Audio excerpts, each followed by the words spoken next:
Sir আসসালামু আলাইকুম, কেমন আছেন?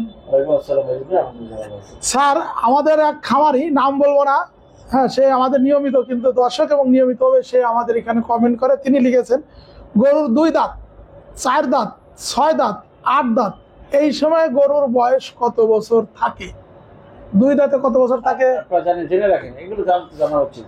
যখন গরুর বয়স 2.5 বছর হবে, জি, 2 বছর 6 মাস, তখন গরুর ফার্স্ট পেয়ার ইনসিজের কিন্তু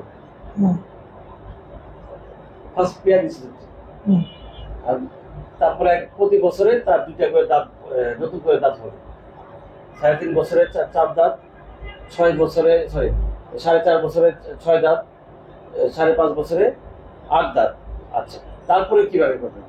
তারপর যেটা হচ্ছে, বিভিন্ন ধরনের ক্ষয় হয়, দাঁতের ক্ষয় হয়।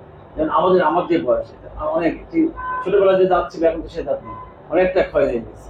এই ক্ষয়ের উপরে, দাঁতের ক্ষয়ের উপরে বাকিটা আপনার বয়স নির্ণয় করা। যদি আপনি শিং করেন, যেমন শিং, গরুতে শিংয়ের কিন্তু গাভীর ক্ষেত্রে রিং হয়, সেই রিং দিয়ে কিন্তু আপনার বয়স প্রতি বছরে আপনার রিং করতে হবে।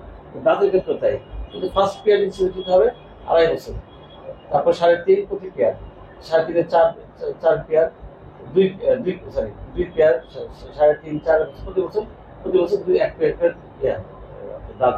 মানে 1 বছরে, মানে প্রথমে তাহলে আবার 30 মাসে গিয়ে প্রথম দাঁত হয়, দাঁত শেষ হয় আর কি ভেঙে, মানে 26-27 মাসে যে ভাঙা শুরু হয়, শুরু শেষ হতে হতে মানে 30-এর ভিতরে দাঁত কমপ্লিট হয়ে যায়, আবার গিয়ে যায় 42-এ যে ভাঙা শুরু হয়, 48-এ যে শেষ হয়ে যায়।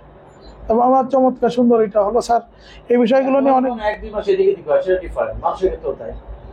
তোমরা দেশের আসল নায়ক, বলবে বিশ্ববাসী।